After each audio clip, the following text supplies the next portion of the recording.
Now recording. Now recording. I wish my Hi, mic Craig. quality was as good as Craig's. Yeah, it's kind of unfair that we don't get to be programmed into Discord. I think that would be a much better existence for me personally. I think it would too. I spend so much time on there anyway. Yeah, exactly. And like I don't have to deal with IBS. So You'd have to deal with IBM. I have to deal with IBM. Yeah, exactly. I'd have to deal with these fucking hands. Oh, Watch out. They're was that like a Better be fly? long fucking hand. Aren't you in like Georgia? yeah. How far is Georgia from Pennsylvania? A few states or so. At least 10 miles. I mean, yeah. But like less than 15?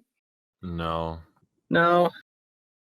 More than 15, I Okay, believe. Georgia to Pennsylvania, let's see. It is 847 miles via I-81 north, apparently. Isn't that one car seat headrest interlude? All right. Well, it's been nice recording this podcast. I gotta go now. It's been nice recording, but you mentioned the furry guy. Now we need to stop. Yeah, you mentioned the furry. Can't believe I can't be talking about furries when I'm right next to my roommate who is a furry. Oh, that's right. I forgot that you said you went to a different room to go like mess with the acoustics. Yeah. So you have multiple rooms where you live? Yeah, we got 2 bedrooms and then a common room. And also, we even have a bathroom with like a toilet and stuff. Holy crap. Yeah, that is what we do in there, Dawson. I know some poor people who freaking have like communal bathrooms, so it's not even necessarily part of their apartment. So, you know. Yeah, I had one of those. I was supposed to have one of those when I lived in the dorms, but I got lucky and got rejected from the honors college. Or actually, I didn't get rejected. I just screwed up my application. So they kicked me out of the honors dorm. So I had to go to the sports dorm. And I had to go to the sports dorm with all the sports kids and the drug kingpin who lived in the room next to me. Yeah. Hell yeah. Why don't you, are you at liberty to discuss any of those details or? I am going to say that because I don't know, I'm going to say yes, I definitely can. Okay. Okay, then go ahead and talk about it. All right, yeah, that sounds like a great introduction. Should I introduce myself or do I just...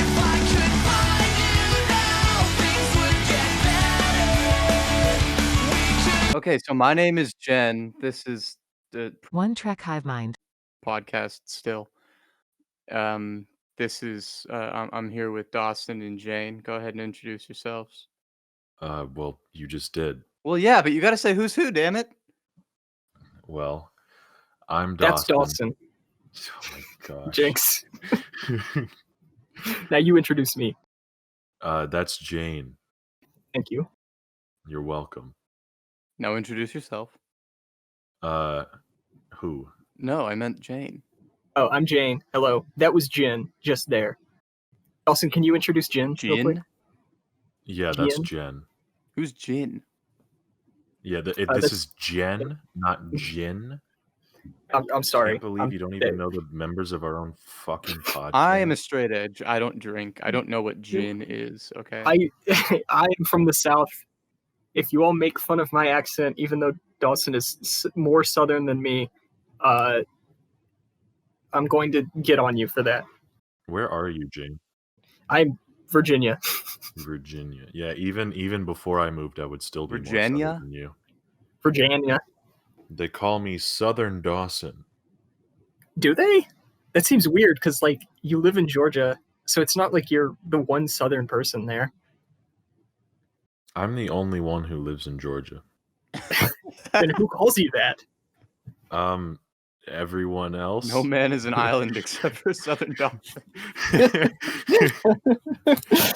who's just Northern miles and Dawson? miles of nothing. Northern Dawson, we don't talk about him. Okay, that's fair. Speaking We're of having things a that bit we... of a feud right now. Oh, I see. Where does Okay. Shane factor into this? Where does what? Shane Dawson? He's in the racist dimension. That's fair. We banished him. You know, Speaking actually, the South is probably not any more racist than the rest of the country at this point. I think Yeah, that's a very outdated view, so I rescind my joke. racism has kind of been centralized across the whole country. we've really done a great job of promoting racist values, I think. Good job, America. If we can Can we pride get a Going ourselves back round to of on our one thing, roots, applause don't we for love it? America? Just yeah. Oh, right, yeah, this is an all Americans podcast right now, isn't it? That's true. Still clapping. Okay, why don't you tell us about the drug kingpin that you lived with for a semester? Yes. Yes. yes. Speaking of things I may or may not be supposed to talk about, but I'm talking about it anyway. My No one's gonna freshman hear year. this. No one's going to hear this. That's fair. I tell everyone this story. So, my freshman year on campus, I had to live in sports dorm because I was supposed to be in honors dorm, and I screwed up the application real bad, and they kicked me out. And the only dorm with still open slots was sports dorm, basically, which was actually nice. It didn't have air conditioning, but I did have like less people to one bathroom than any other dorm, so that was nice. And I lived in a suite with 5 other people, and all fine and good. 4 of them were wrestlers, and then the one right next to me was, I guess I shouldn't call him by his real name, so I'll just call him Pablo. No, that's probably racist. I was trying to do an Escobar thing. Ian. We'll call him Ian. And Ian Mhm. was a Yeah. really nice Uh-huh. guy, Yeah. Mhm. really friendly. And then I hear a banging at the door one Second. morning at 4:30 a.m. Mhm. Bars, homie. Was that about bars? Just keep going. Okay. I 4:30 didn't. in the morning? I didn't have to see the bars, but 4:30 in the morning, I hear banging, and at first I think it's sleep paralysis because I have sleep paralysis, but instead of the visual hallucinations, I get audio hallucinations, and I'm like, oh no, they're yelling too. So I get up and in my underwear, I just walk up and open the door, and it's 12 police officers are just in our suite, and everyone is just out there in the common room, and Ian is in handcuffs. And I just walk Craziest out. sleep paralysis demon. Yeah, yeah. There were like 20 12 sleep cops. paralyses demons. It's like, damn, I must have ate something. um, so that was a pretty fun experience. I got to experience police officers telling me that I could go to jail for many years for being in the same suite as someone who dealt drugs, which I don't think is accurate. I don't think that's true. They Yeah, I found don't know two If about you were, burner like, a phones. knowing accomplice, then they could prove it somehow maybe, but I don't think they have a case against you. Yeah, like I didn't know anything. Like I figured he smoked weed, but like I don't think I was legally obligated to report. I think maybe my suite mate might be a stoner because he listens to Red Hot Chili Peppers at very loud volumes sometimes. that. You got to come check this guy out. It's like, hey, we gotta book this motherfucker. It's like, okay, sir, what did he do? Oh, well, he's listening to the Red Hot Chili Peppers really loud. Um, I'd say that's enough to get him if you ask me. God, when I was in high school, I remember like I've never drank or anything before because I'm a weenie, but I remember I was hanging out with my friends and I was just like there kind of babysitting them while they all got drunk. And one of my friends kept rambling about. I remember specifically Red Hot Chili Peppers came up because someone played Under the Bridge and Santeria by Sublime back to back, and they were just jamming out, and I was just kind of sitting back watching them enjoying themselves, kind of sucking the fun a little bit, like enjoying myself just being in that atmosphere. But one of them, when it got really late, and one of my friends was like just sitting on the couch moping about how like he wasn't getting this one girl that he wanted to date or something, and the other one was rambling about Jim Morrison being a genius for like God, I mean there it had to be at least 20 minutes. He was just like playing different Doors songs and he was like, "Guys, you don't get it. It's like poetry. It's fucking brilliant, man." That sounds about right. Yeah, that's, I actually I agree hate the with that. Doors and it's not because of that, but that made it worse.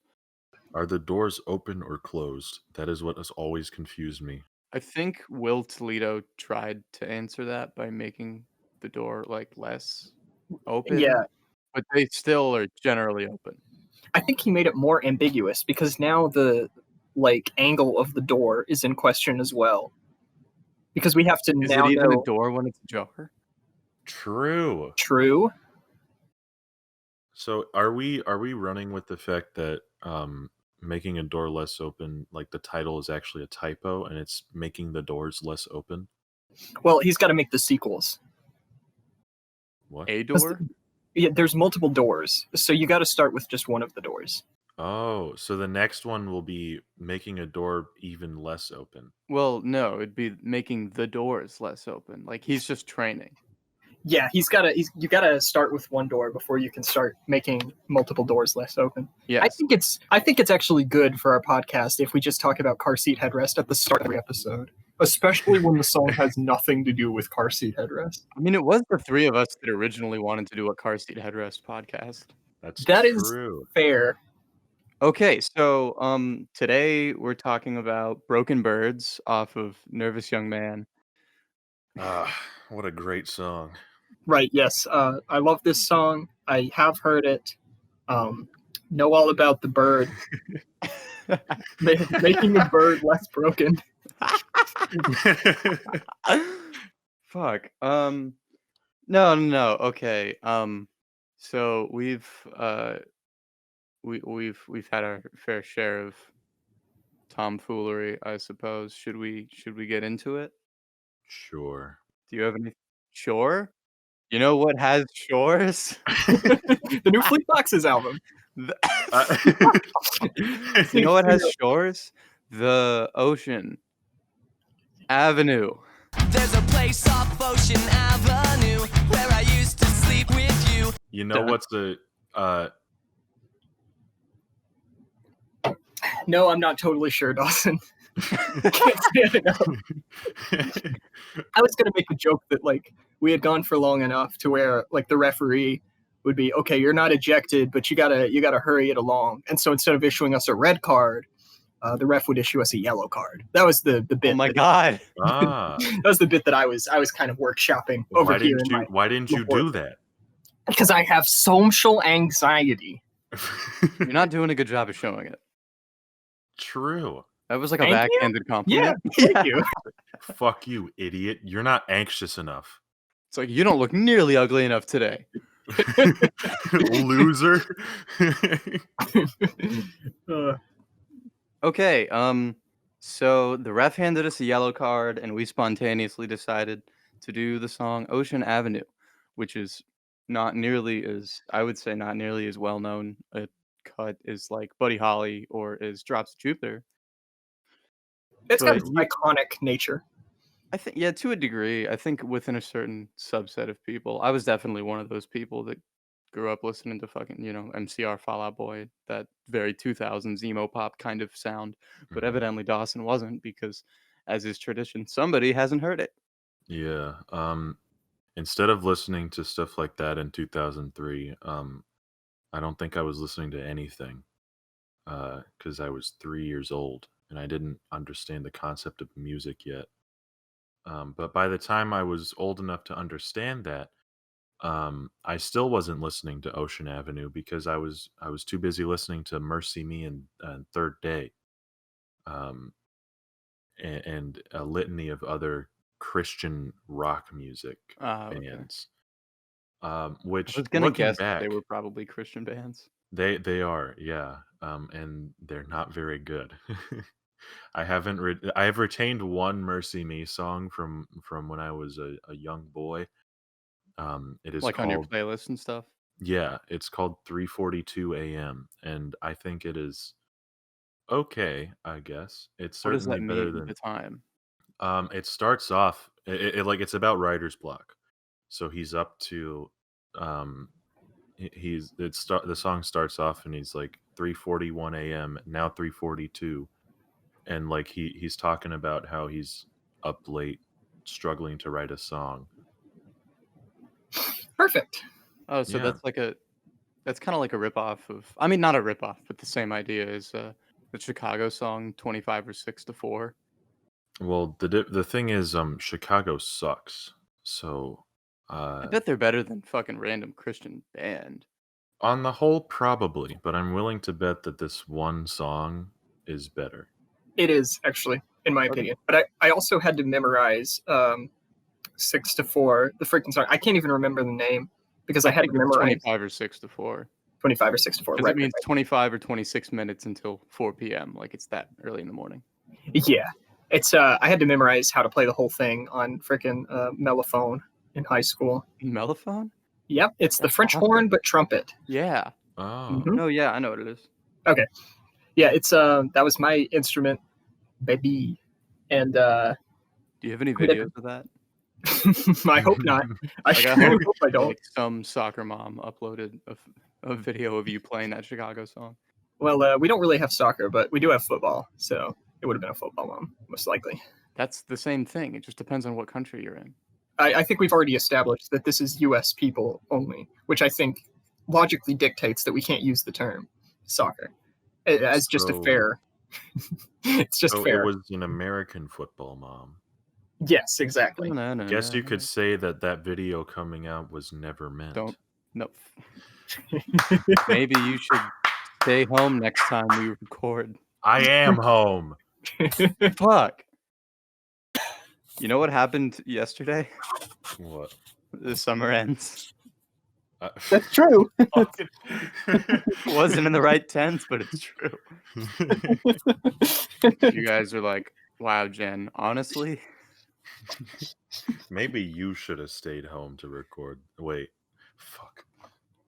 okay, so we're talking about Ocean Avenue. This is the one with the Wurlitzer. I don't think it is. No. Oh, but I guess that does bring me into an interesting point. Is did you guys know or were you aware? I don't know what you're listening to the song on or have ever heard the song on, but it's Yellowcard gimmick is that they have a violinist in the band. Mhm. Did you recognize that when you were hearing it? Absolutely not. No. I read it in the Apple Music description, but I Yeah. still didn't hear it. Yeah, exactly. So if you listen to the chorus and the outro, it's in there, but I thought it was like a really high guitar line or a synth lead Oh, that's a until violin? very, very recently. Yeah, it's a violin. Bruh. But because I'd been hearing it on the radio and like through I think Kids Bop probably did it.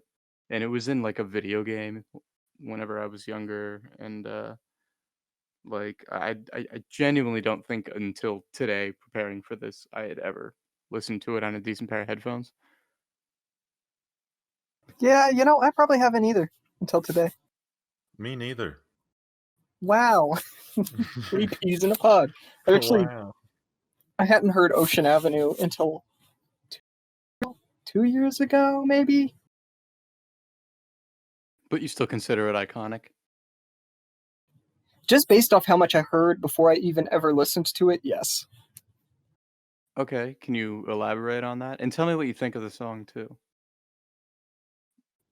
Okay, so I first heard, it might actually have not even been 2 years ago, but Yellowcard made the news because they started suing Juice WRLD. Oh yeah, that was not that was like less than a year ago. Okay, I time is all mixed and mooshed up in my head, but I was gonna bring that up later, but yeah, it's how I heard of the song. right, yeah. Or rather, I had heard of the song, but it's like when people started talking about it again, I feel like. And that whole controversy was going on. And I just decided to listen to Ocean Avenue because I had heard a bunch about it. And I think it's a really, really good song.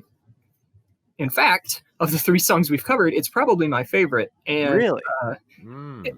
Buddy Holly is a great song too, but I just really love Ocean Avenue. Oh, okay. I like that Interesting. take. That's really fresh view of I don't know. I think it's really easy to trash on that era of music nowadays, so it's kind of nice to hear people. I mean, I don't like Yellowcard as people. I don't respect them after the Juice WRLD thing, but Yeah, that's what I was going to say. Like, I'm saddened to say that I like this song better than Buddy Holly, probably. yeah, I mean, Rivers is got a lot of questionable politics around him too. Let's not. That song in general is weirdly racist, right? But at least this isn't. Eh? Well, I haven't read the lyrics close enough. Maybe it is, but I'm gonna Well, yeah, politely you're right. It assume. could be. I think this is. I mean, this is definitely one of those songs that I never paid close enough attention to that I was dissecting it while I was in the car at McDonald's or whatever. Sitting at the McDonald's with the clown statue in the background, just pondering on the deeper poetic meaning of Ocean I think the Avenue. reason I think of McDonald's is because they used to hand out like sampler Kids Bop CDs at McDonald's in the Happy Meals, and I remember getting a couple of them. I need to see if this was actually on Kids Bop. You roll up to the window and you're like, "Hey, what do you think this lyric means?" And you just blast the song at him. Okay, it is. Yeah, it was on Kids Bop 6, and that was 2004. So Yeah, that would make sense. I'm gonna listen to this right now. Dawson, you say that, but that's the kind of shit my dad Just does. listen to Kids Really? Bop. No, drives to McDonald's drive-thrus and asks them questions like about their life. It's like, so What do how's you it going? And it's like, I work at McDonald's. It's not even that general. He asks them really like I remember one time he pulled up and he started asking them like if they listened to Travis Scott or something. There's a theme of my I mean, did dad's this weird predate the shit. burger?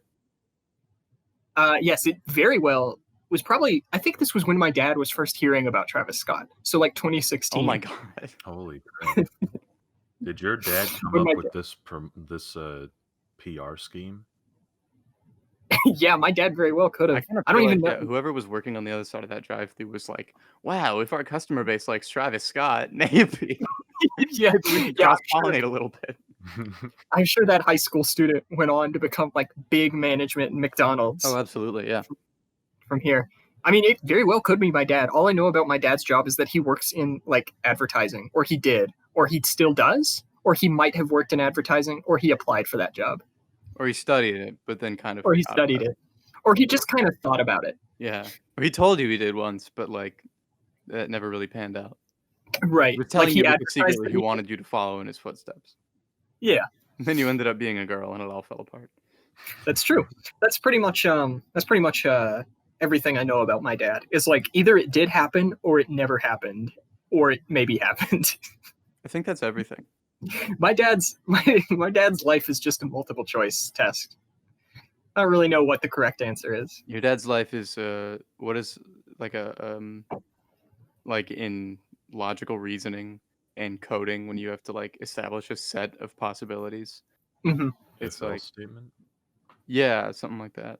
I don't know. I don't do that shit, but there was like I don't I used either. to in a code. set of possibilities, things that my dad says are either true, not true, or maybe you're true. There Yeah. are no other possibilities. Segueing, it's actually kind of surprising that I like this song this much because I'm really foundered against a lot of pop punk in general. Because I never Ooh. had Ooh. a pop punk phase because when I was I want to say like 7 or 8, my dad had a pop punk phase. Oh, so when he was like 35. Yeah, let me think of what his exact age would be. Right around 35, 36, 37. Either one of those, or none. He of them. bought every Yeah. I don't know how old my dad is exactly. You know, we just roll with it. It's told me multiple things.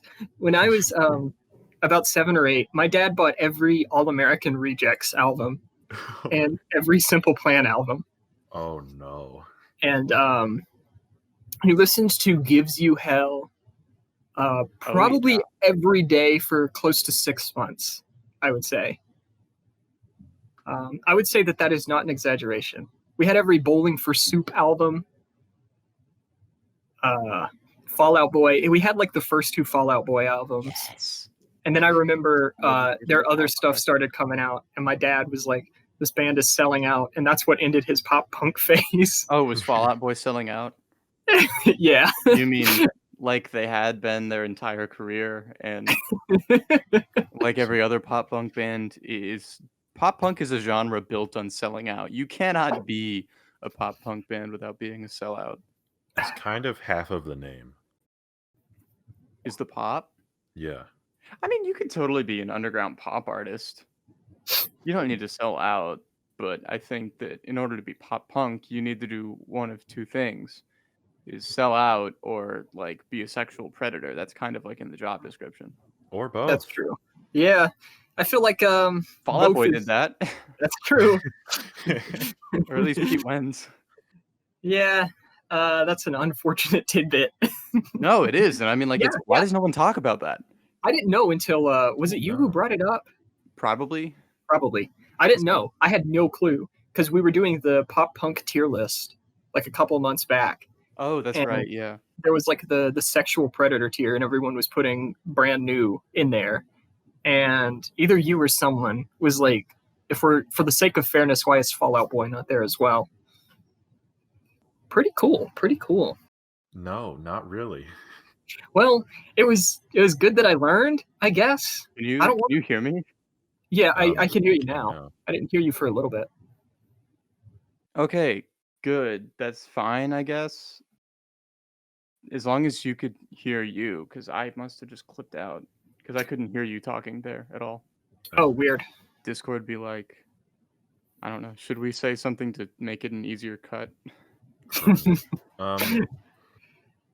You you said, "Can you hear me?" kind of at the end of Jane's thought, so it's fine. Yeah, it should be fine. Fuck. It's just kind of a weird. If it's not, I'll just get you to dub something. Okay. Yeah, sounds like a plan. We'll start doing the dub remixes right Sounds now. like a simple plan. Well, it's been nice recording the podcast. Yeah, I think I'm gonna head out. Wait, don't throw down the red card. Oh boy. So okay, pull up this Kids Bop version that I just linked. It Oh, was I during absolutely will. it was during the era when Kids Bop still used like primarily adult vocalists and band members, and then just had kids do the chorus vocals. Okay. It's better really. listen. I mean, have you guys heard like all the small things from Kids Bop? Absolutely, yes. I listen to it almost every day. It's like a dude sounds like a chain smoker, and it's like this is supposed to be a Kids Bop CD. They were really ahead of their time because the Chainsmokers didn't really take off until about 2016, if I remember correctly. Have you ever noticed why does every single Kids Bop song, especially early on, sound so like compressed? Is it just me? No, I Probably agree with because you. they're all like CD rips. Yeah, No, that's because probably like you true. can listen to them on Spotify. I think that like they probably Probably didn't because have. the Spotify ones are also CD rips. I think they probably didn't have a crazy budget at the time. They were like, I don't know. I think the first Kids Bop album was like an overnight success, kind of, and Well- really sold remarkable units for something that was only like a as seen on TV kind of thing. It wasn't sold in stores. Mm. At least initially, it wasn't. You had to order it. It's for like one easy payment of $14.99 plus shipping and handling or whatever. And if you call now, we'll throw in the tiger poster. And if you call it now, we'll throw in the tiger poster. Bitch, I just said that. And if you I said it more like the tiger poster. So order Zoo Books today and send learning and fun to a child you love. I was saying it in more of the cadence, but then you beat me to that by saying it even more of the cadence. And now this podcast is just going to become a Zoo Books announcer impersonation podcast. Now your child can visit steamy jungles, grassy plains, and the dark depths of the ocean to meet and learn surprising facts about the magnificent animals that live there. I don't know what comes after that. I'm at a disadvantage here because I have the things YouTube poop. Oh yeah, stuck in my head, and I don't actually remember the original quotes. There are a lot of songs that are ruined for me like that, where I remember those lines better. I think Uptown Funk is one of those. Yeah, definitely. CS88 did a video for it, and I know all the words to that. Yeah, the Bruno Mars rectal cleansing exam. Which, like, retrospectively is so stupid, but some of the sentence mixing is really on point. Yeah. I wish the sense of humor wasn't so stupid, because I think that, genuinely sentence mixing is a form of high art. Like, I think YTP has so much potential, but it was squandered on dick jokes. Yeah. It was, I mean, really, it was kind of like an extension of like Plunderphonics type stuff. No, you're dig into completely that. right about that. And that's why I feel like, Neil Cicierega took off so much, because he was basically making YouTube poops that had musical merit. Yeah, I mean, like, when you think about it, DJ Shadow was the first YTPer. Yeah, that's true. I've actually seen his YouTube poop channel on his alt. So I just listened to about a minute of the Kids Bop Ocean Avenue. Gotta say, this shit is trash. Now, what makes you say that, besides the fact that the drums actually legitimately sound like they played them on trash cans? Well, the lead singer does not sound like he normally sings like that. It sounds like they got a guy who could sing and were like, "Okay, how about you sing like this?" And he was like, "I've literally never done that before." And they were like, "We're paying you." And he was like, "All right." So then he did it anyway. They're also they also dominate the mix quite a bit, in my humble opinion, and also all of the instruments are very cheap. I don't know what I was expecting from Kids Bop. Like, I don't know why I'm trying to do like an intense analysis of a fucking Kids Bop song. Like, I'm gonna be honest, my Discord glitched for a second, and I couldn't hear the beginning of what you were saying, so I thought you were talking about the actual song. No. And, the singer sounds like he doesn't know how to sound like Yellowcard. It was like when they replaced Paul McCartney and they had to train him to be Paul. True. They replaced the Yellowcard guy. What's his name? He deserves to be called by his name because he's a piece of Ryan shit. Key. Ryan P. Key. All right. I thought it was just the letter P. I Oh, thought it was the just Wikipedia the picture. P. Wikipedia picture's 2006, and he looks exactly like I remember him. I wonder if he still looks like that. Oh, his name is William Ryan P. If they're still using the 2006 picture, I'm going to guess he doesn't still look like that. I mean, what if he's just really trying to hold on to those days? Or maybe Yellowcard haven't been relevant since 2006. Well, they haven't, and that's the thing. He's trying to hold on to those days when they were relevant. That's why they sued Juice World after he died. Yep. True. And then refused to drop the suit for a really long time. Did they end up dropping it? I think eventually, if I'm remembering correctly, but I actually had an article pulled up. So let me see if I can find out from that. Yeah, so they did drop it like a couple months ago. Thank God. Super cringe of them to do that. Absolutely. They need the money.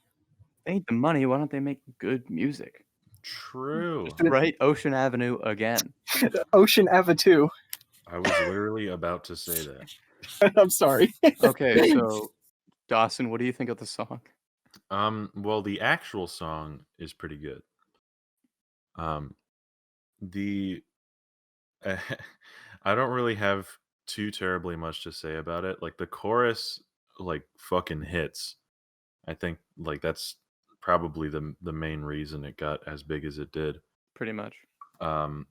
It sounds so like early 2000s. Like, it kind of hurt when I first started listening to it. I was like, wow. I know when this was made. But yeah, I mean, it's pretty good. Like, I don't think I would like actively seek this out. But that's mostly because I know better pop punk. Oh yeah, name 3 of their albums.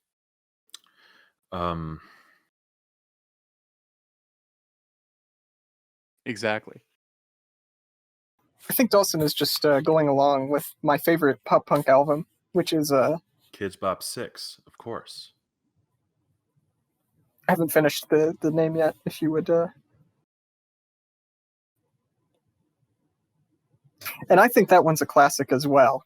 So, Kids Bop 6? Are you intending to dub that over? I don't know no, what's I'm happening. intending it for it to be complete silence. It's my favorite. I thought you were like taking a pause so that it was like "is a real boy," but like with the ... at the start of the name. My favorite pop punk album is a real boy. Yeah, my favorite pop punk album is a real boy. Yeah. My favorite pop punk album is probably Crazy Frog, gotta say. Have you guys ever heard of Montreal? I Yes. hate that. There was this Cracked article I saw when I was really young. It was like top 10 worst band names of all time. And I know number one, Montreal was one of them. Yeah. I think Chick Chick Chick was one of them, and that's when I Hate started that my band. dance punk phase. But Oh, well, I mean, like, I don't hate the band, but I hate the name yeah, and the pretension of asking people to call us like, no, fuck yeah. you. And Of Montreal was on there, and I just remember this whole bit about how they went to a bar and they were like trying to flirt with a girl who liked Of Montreal, but they couldn't figure out how to talk about Of Montreal because they sounded like an idiot every time they said Of Montreal. So they stopped pursuing the relationship. And that, kids, is why you don't begin your band name with of. Do they still make Cracked articles? They got bought out or something a while back, and they fired most of like the really talented staff, and now I think it's mostly like contractors that they do. Sean Baby, who I loved back in the day, still writes for them last I checked, but even his stuff is like just not got the same passion as it used to. Same passion for Of Montreal and hating them. Yeah, the same passion for Aphex Twin, because Crack's also where I learned about Crack's where I kind of learned about music, to be honest. What do they say about Aphex Twin? It was something like top 10 biggest or most surprising secrets kept in music or something. And they were talking about, that's where I learned about Radiohead, because they were talking about the OK Computer in Rainbows theory. Oh, I've read that article. I remember that. Mm-hmm. And then they're talking about Aphex Twin, how one of his songs, Has when you the, like the spectrogram or whatever. Yeah, when you put it into the spectrogram, it's just literally his face. And Yeah. I saw that picture and I had nightmares about it. Oh my god, that's so. Yeah, I remember when I was getting into music, I looked up, or I remember someone on Reddit, probably because I still used Reddit when I was like 14, commented about the like 0110 or whatever it's the theory's called, with OK Computer and In Rainbows being one long album, which Yeah. I don't think it works very well. I think whoever came up with that just really wanted it to be true. Yeah, there's like two transitions that I think sound pretty good. Like, But you, like, first off, you need to set the albums to crossfade for it to quote unquote work. yeah, and you couldn't even really do that as effectively back in when the theory would have been relevant anyway. I mean, it was probably a setting in iTunes. I think I did it in iTunes whenever That's I fair. did I guess it. I was thinking more like OK Computer. Like if they really, because some people said that they wrote OK Computer intending to write In Rainbows 10 years later. I don't believe that for a second. I don't believe There would be like, I would maybe believe a little bit if they'd said that like they had written In Rainbows to work with a previous album, but even then, I don't think that that's credible, just considering what I know about it. Yeah, I also think that any And having credibility heard it. any credibility it would have had is like this big genius, like this is intentionally how you're supposed to listen to it move, is ruined because on Spotify, one of the big crucial points of the theory is that there's the little clicks at the end of Airbag that lead into Paranoid Android, but they also apparently are supposed to set up 15-step really well. But on Spotify, they moved the clicks to the start of Paranoid Android. Okay, let me just bitch about that for a second. Why did they do that? So stupid. I don't understand it. Why? I don't understand it. I mean, I guess that kind of at least solidifies that they were cutting them rather than just uploading MP3s or whatever. But why would Radiohead upload MP3s? I don't see the purpose for that. If tack skits and random noises at the end of songs so that I can start a song and just, like all the all the like the poems on To Pimp a Butterfly are all at the end of the song. Because you don't want to fucking click on You and not have it start with him screaming in your face. It wouldn't be the same. I'm pretty sure These Walls starts with the poem, right? But then the poem is kind of weaved into the instrumental. But so. no, yeah, exactly. It's like, it's not just dead air with him reading over it. Yeah. They got snaps and stuff. We used to have this playlist that me and my friends would do where every other song was You by Kendrick Lamar. And we tried to find the worst transition from any other song to the start of You, of him just screaming. I used to do that a lot with actually, to go back to Fall Out Boy, I remember one of the first albums I ever heard that had like a perfect transition like that was in like '07 when Infinity on High came out. And the first track jumps. First track has a Jay-Z feature, and the Jay-Z feature finishes with him going, "Let's go," and then it just immediately cuts into the next song. And so I would like put on that first song and then shuffle like my iPod or whatever, and then see what I could get it to jump into. And it did work most of the time because it was designed to. I don't think it really mattered that the second track was takes over the breaks over, but it still Mhm. sounded cool. Yeah, it's like they really beat King Gizzard to Nonagon Infinity, if you think about it. Oh, yeah, absolutely. I mean, when you go back even further, I think what do you think was the first album that did like the full cycle thing? I guess The Wall, maybe. Oh, Crazy Frog, of course. I hate to give The Wall any credit for anything, but it is. I mean, it's kind of a full cycle. I suppose it is. I've actually never listened to it that way. Yeah, I mean, it starts and ends with the same little musical passage, and at the beginning he says, "We came in," and at the end he says, "Isn't this where?" So it's like they clearly shoehorned it in there. I don't think it was. You know what I mean? But I feel the same way about Nonagon Infinity, like, the last minute of Road Train is completely different from the rest of the song, and it was clearly just, like, an instrumental jam on Robot Stop or something that they put at the end so that they could be like, "Oh, look, it loops." Yeah, I don't really think I think the gimmick of Nonagon Infinity is like the worst thing about it. Like I like all the songs individually, but the idea that it's like some kind of holistic piece that you can get some new piece of the puzzle every time you start and end with a different track is just like I don't really care. I just want to listen to Gamma Knife 200 times. I guess I never really thought to, like, start in the middle and then finish in the middle. There was another album that I remember people would say, like, back before Brand New was super, taboo and canceled, like, The Devil and God, I remember there was a really popular theory that you were supposed to start it in the middle of the album, Mhm. and, like, Sowing Season was, like, track 6 or whatever, and then the first track, I guess, would be I don't know what comes after You Won't Know. I would that be Welcome to Bangkok, I guess, is the intro track in that case? But I had a playlist for listening to it like that, and so I do think it worked, but Mhm. I don't think it worked as well as the actual track list. Fair.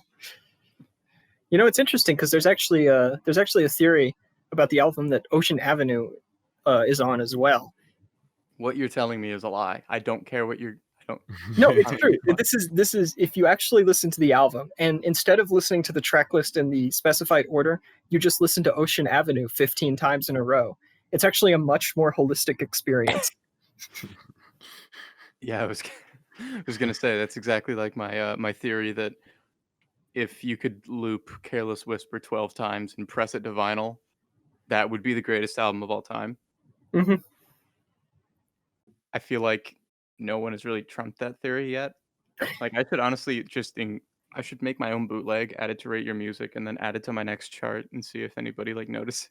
It's like Careless Whisper times 12. I think you should put Careless Whisper the single on your chart 12 times and that way people can really get the gist of what you're saying. I think the album art for that would have to be George Michael 12 times. Oh, Yeah, like it would be Steve Reich, just recursion. yeah, like No, like the cover of Fat of the Land, like the deluxe version. Oh, with all the crabs. Yeah, and like it also does that zoom in, like that blur The thing. radial blur. Yeah, I'm gonna do that. I'm gonna put radial blur on the George Michael album art. I hear that you're actually supposed to listen to the new Microphones album backwards. how? Just reverse the audio. Yeah, if you listen to the story backwards, you listen to each sentence, it actually tells a complete story from the back to the front. Oh, that's why they gave you the whole, like, lyric sheet. Yeah, Like, the exactly. entire thing is written out in Mhm. one long piece of paper, so you can turn it upside down and then read it like it's Russian. If you listen to Careless Whisper backwards 12 times, you go to hell. I think we're But doing that why? anyway, or at least with what we did the last episode, everyone who participated in talking about Drops of Jupiter, a beautiful ode to Pat Moynihan's mother, and made jokes about how he hated his mom. I feel like maybe we're already headed that way. Now that No, we're but it was detached from funny. it, I want to point out that his name is definitely pronounced Monahan, not Moynihan. Yeah, but I it's didn't- funnier this way. I didn't correct you. Yeah, Jane has known that the entire time. I mispronounce everything. I don't. It's people get the point. I'm sure nobody will be annoyed or take notice of it. Really, nobody will notice. It'll be fine. It'll just be endearing quality. We get a letter full of anthrax that says you should have pronounced Pat Monahan correctly. Okay. So, I like Ocean Avenue. Huge transition. Yeah. Just in case anything we talked about in there is like illegal, we can just cut to me saying I like Ocean Avenue. What will be illegal about anything that we just talked about? Mailing anthrax. I don't know.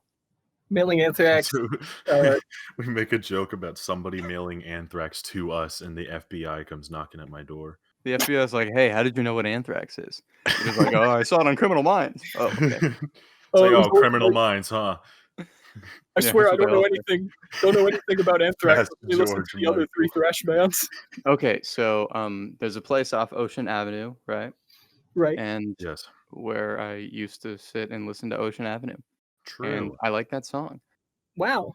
I What haven't do heard you the like album. I about think it? we should maybe do it like a little celebratory listen to the album after this and say for sure if 15 times the song is better or not.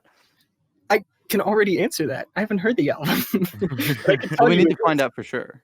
I guess that's True. fair.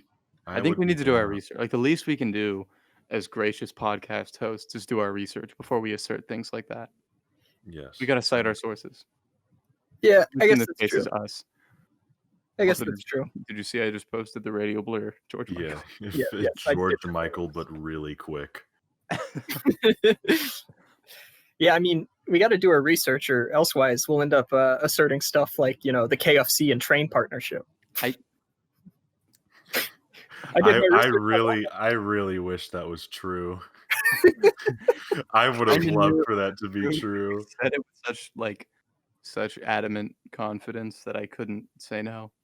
Yeah, that's the thing is the one lie per episode. The lie might not necessarily come into play. So I have You a can bank it for next time. I have a budget, yeah, and it's like on average it would be one lie per episode, but I don't necessarily have to use one lie every single episode.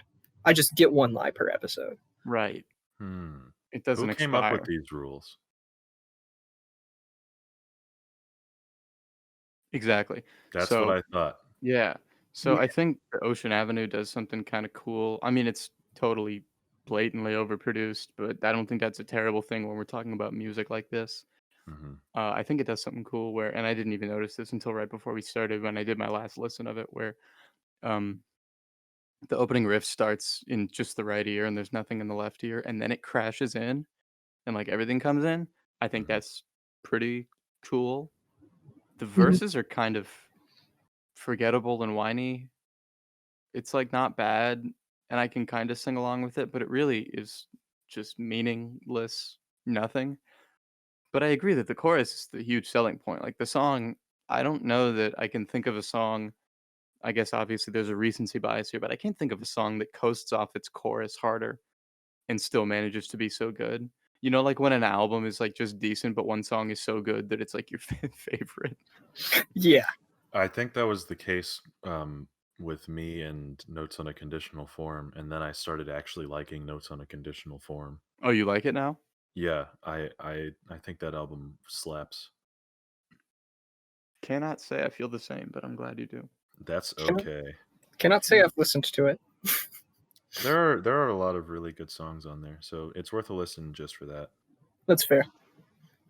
I got turned off from the 1975 because my youth pastor when I was in high school kept playing Chocolate every time that I went to church, and eventually I had to tell him that Chocolate was about drugs, and He was heartbroken. He was so of, sad. of all the 1975 songs to pick, there are maybe like 2 that would be like more blatantly about just shit that you shouldn't be playing at church. He was playing this at church? Yeah, he was playing it at like our church gatherings and stuff too, like freaking youth group gatherings. We would go watch God's Not Dead at the theater, and he would be playing Yeah. chocolate the whole drive there. I did that at my youth group, I think. I don't know why I said I think. I know I did because I was there.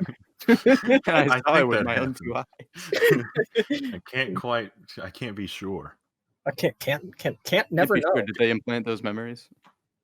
Did That's they true. implant George Michael in every one of our heads? Oh, the car smells like chocolate.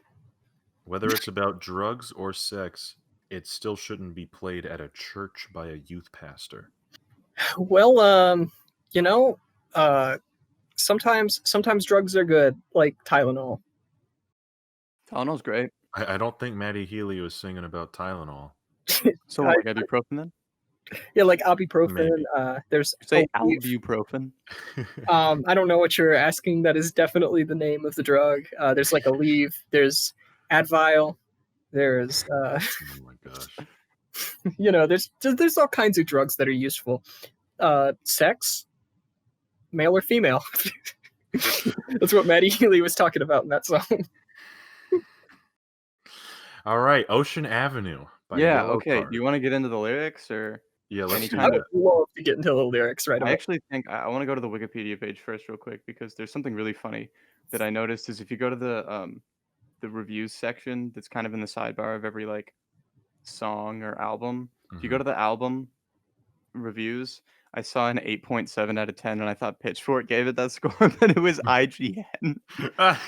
What? Fucking IGN did album reviews? They don't anymore. I mean, don't tell me they do, because if they do, I'm gonna be upset. Better than Pitchfork, probably. Yeah. Better Oh than man. Pitchfork. Ocean Avenue sold 11,000 copies in its first week, debuting at 99, but it later peaked at number 23. It is currently sold 1.8 million copies. Holy shit. Yeah, they don't need that. And that's juice just in the WRLD on it. US alone. The acoustic version released on its 10th anniversary debuted at number 53 with 7,000 copies sold, 4,000 of which were downloads. Bruh. Talk about a fall from grace. Talk about a fall from a place off ocean. Sorry, that was No, bad. no. Thumbs down. I veto that one. What if this is a song about like he's really depressed? And if he could find his meds now, things would get Well, better. we should get into the lyrics to talk about that. Okay, you're right. I'm getting ahead of myself a little bit. Okay. It's brackets, Ocean Avenue. It's this place where we used to hang out in Jacksonville. Instead of talking about a girl, it's talking about a scene and a feeling that we want to get back to. Hanging out and writing before we move to California. So is like if I could find you now, things would get better. Is that not about a girl? Yeah, that's what confuses me about. If I could find the street of Ocean Avenue and we could run away together. The street of Ocean Avenue is actually an anthro creature. Yeah. Like, what are the laws on that right now? Can you Can you- fuck a street? Well, I mean, you can adopt a highway, so Yeah, but you I don't know if you want to equate those two I- necessarily. no. don't think you I'm would- just saying you can forge familiar relations. I You can get that adopt a person, and you can marry a Excuse person. me, miss. If you could Would adopt you a like highway. to form familial relations with me? It actually reminds me of the one line that's like another line from Brand New that's just kind of weirdly worded, and it's like, you're a weird person. Like, oh, I should have known that you were a weird person. Where he says, you say you're my friend, but why won't you be my family? I don't really. I don't know if I like that. I don't know if marriage that's is a like- marriage is a big concept. Like, not everybody's Well, it might as not- down it- for it as you are, Mr. Brand New Man. It might not be marriage necessarily. That's a big step. Maybe he just wants them to be his cousin, his uncle.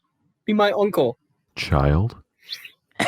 Can you imagine like some these adoption papers? crazy Imagine some like crazy sitcom plot where somebody really wants somebody else to be their cousin, so they like force two other people to get married. I bet that's happened.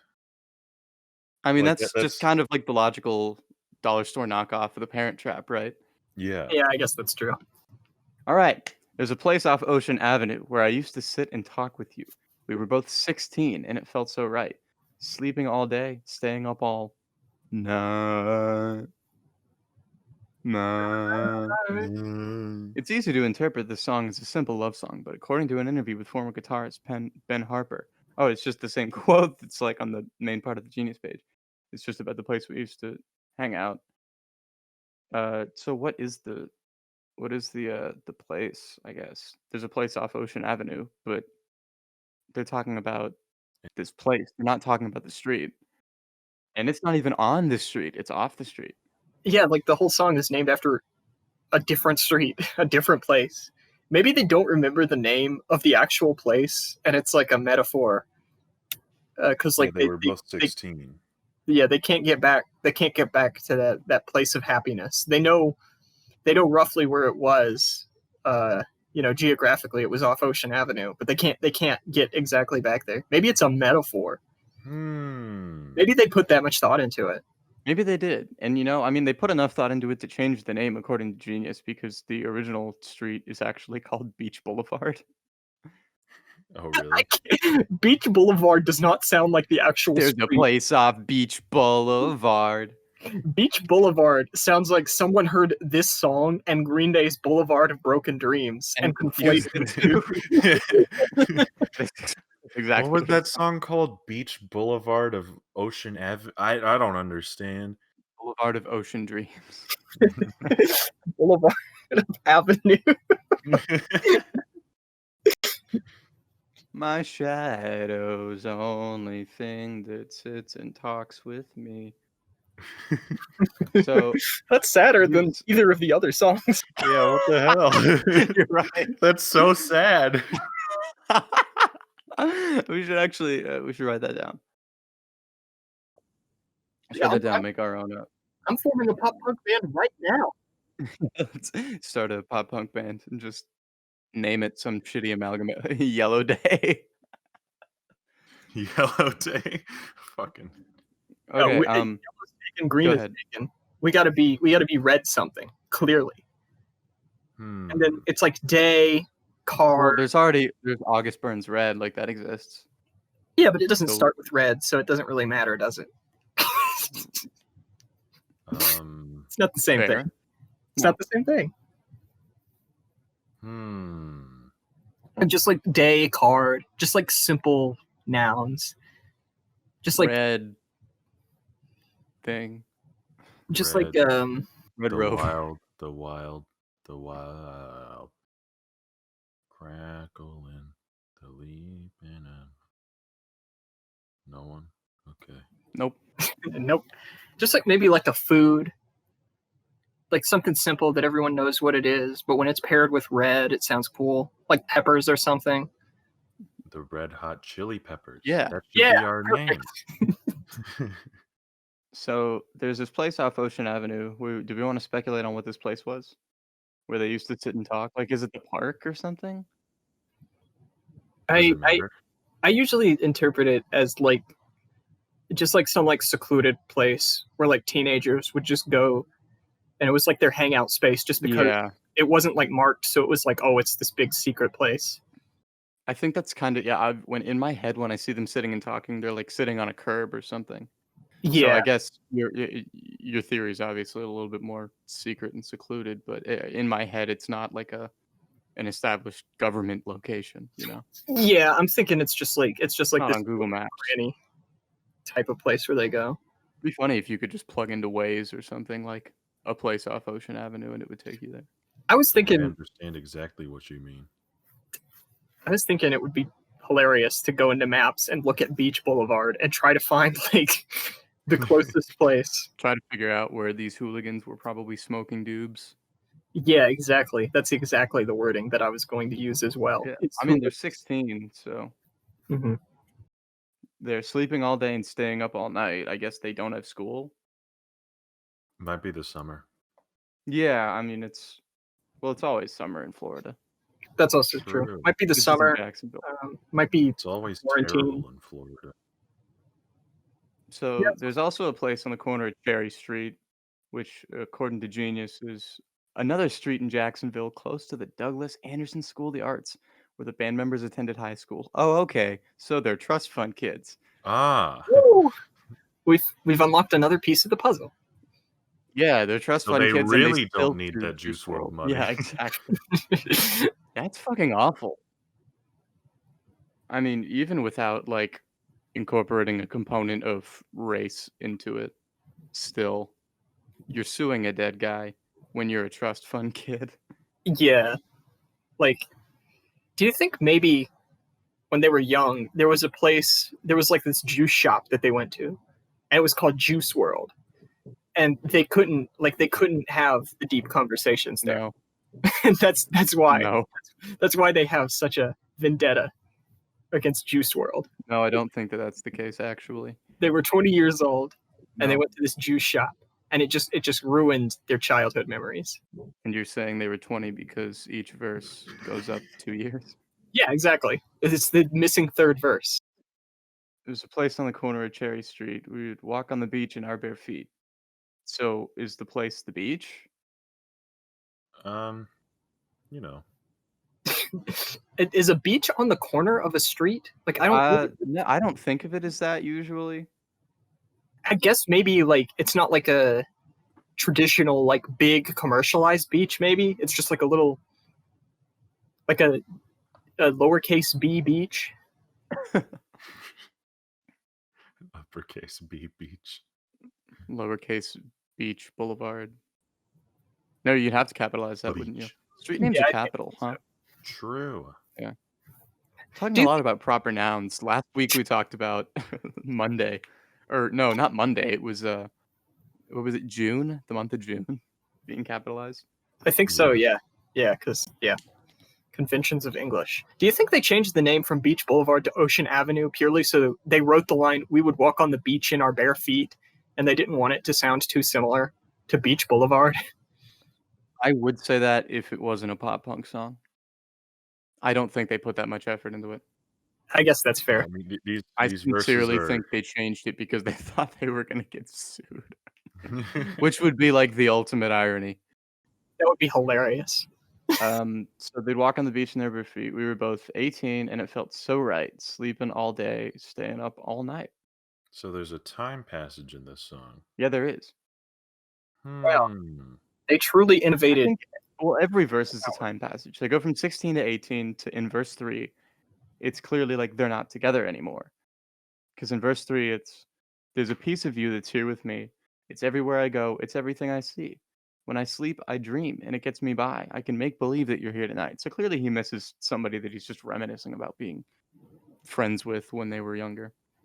Yeah, Like you can interpret this completely non-romantically. Just Mhm. buddies who used to hang out and don't see each other anymore because they grew apart. Just guys being dudes. Yeah, like trying to read it from that perspective of like it's not a romantic thing. It does kind of make sense to me. Just like remembering being in high school and missing almost more the fact that you could have these just dumb interactions with friends and stuff. I don't know. Now, the only thing that negates that is in the chorus when he says, "If I could find you now, things would get better. We could leave this town and run forever and let your waves crash down on me and take me away." Oh, That's she got definitely a that sex whap. thing. She But, got I that mean- whap, bro. They're just bros being bros.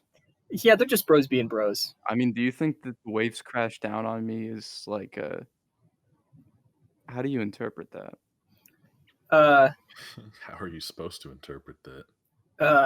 Hold I on. think it could be like a gay romance. It could be. And I- like come, you know? I want to Yeah. come up with a purely non-sexual, non-romantic This is pop punk interpretation. we're talking about. It's purely sexual. You know it is. I think that they're telling the truth, and this isn't even about a person. This is about a shop that closed down. Or maybe because the interview was in 2004, Maybe they were trying to cover up the gay parts of the song. So they were like, Oh, "Oh, it's just true. not about a person at all." That's true. That's Yeah, true. it could be.